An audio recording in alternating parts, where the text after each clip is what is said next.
And let me now bring on board Mr. Kamal K. Sharma, Managing Director and Vice Chairman Designate with Lupin. Mr. Sharma, good morning. Thank you for joining us.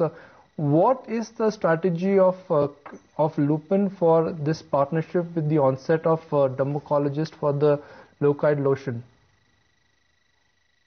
Yeah, I think, as you're aware, that we have a sizable presence in the U.S. On brand business, and for some time now, the brand has been under pressure. The brand segment has been under pressure because Antara went generic some time back. Although with our commercial strategy, we've been able to hold almost 74% of the prescriptions. But as you would appreciate that by going generic, the value has come down. And I mentioned earlier that we've been in kind of search for brands over time. So now we have two brands which have been added to the portfolio. One is Alinea and the second one is Locoid. Alinea is for diarrhea and Locoid is for active dermatitis, in babies. Both these brands are going to strengthen the portfolio because now we'll have Suprax, we'll have the Alinea, and we'll have the Locoid also. Right. So how are the financials placed for this deal? Is Lupin paying anything for this drug? Well, the financial details are, cannot be disclosed because of the agreements between the two parties.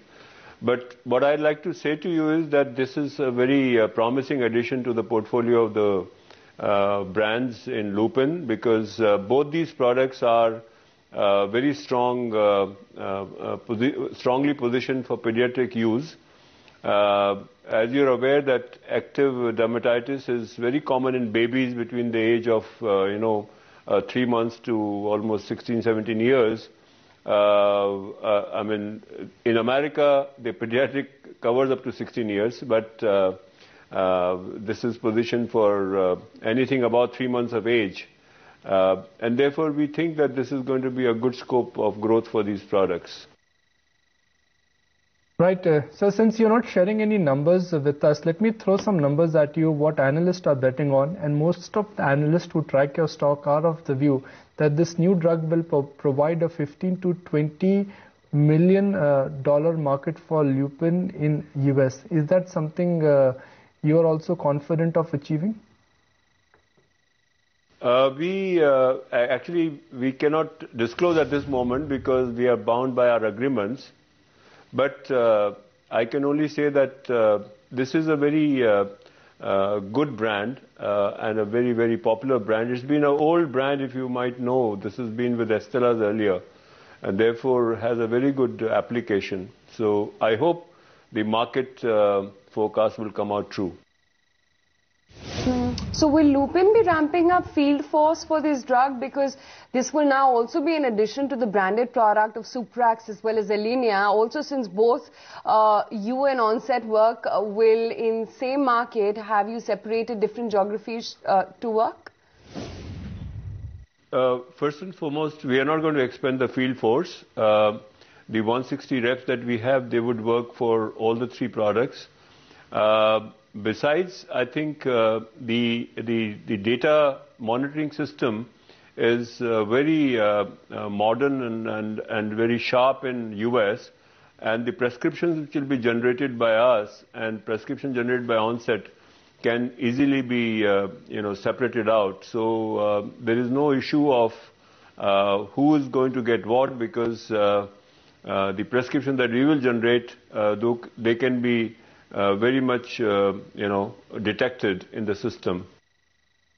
So let me ask you a specific question. How do you see Q2 moving for Lupin? Because your Q1 numbers were slightly disappointing. You missed your sales and markets were not very happy about that. Well, progressively we'll be performing better than, there were reasons for what happened in Q1, as you know, and even today, a major impact is coming out of India region, because you might have read the AVEX report. The growth for the month of August is only 1.1% in the market, and prior to that it was about 6.7%. Interestingly, the products which have gone under NLEM, the degrowth is 24%, and for the non-NLEM products, it is 3.3%. So there has been the backlash of destocking in the marketplace, and you are also aware of the ongoing, issue with the traders, where they're asking for higher margins, and they are kind of with a head-on with the industry. So there are definite reasons for a decline in the growth of the sales. But having said that, definitely we will see much better numbers in Q2 than Q1. Mr. Sharma, so how do you see Tricor's performance going ahead? As per the latest US trends data published, Mylan's share is already at 16% compared to yours 31%. Yeah, so I think we have been maintaining our share around 31%, and going forward, we believe that we should be able to, unless something very, drastic happens in the market dynamics, I don't see a reason as to why we should not be able to maintain our share.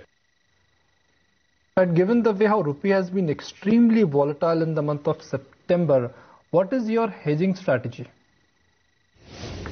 Well, our strategies have not been any different than what they were in the previous years, because we've always looked at securing our, position and not really,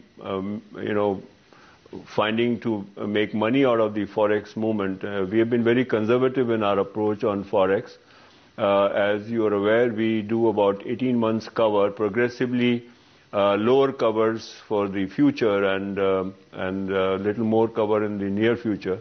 So we would continue, we are continuing, we will continue with the same policy, and you would see that over the years our results have been that either we have lost marginally or we have gained marginally, but there had not been substantial swings as you notice in some of the other companies on account of forex.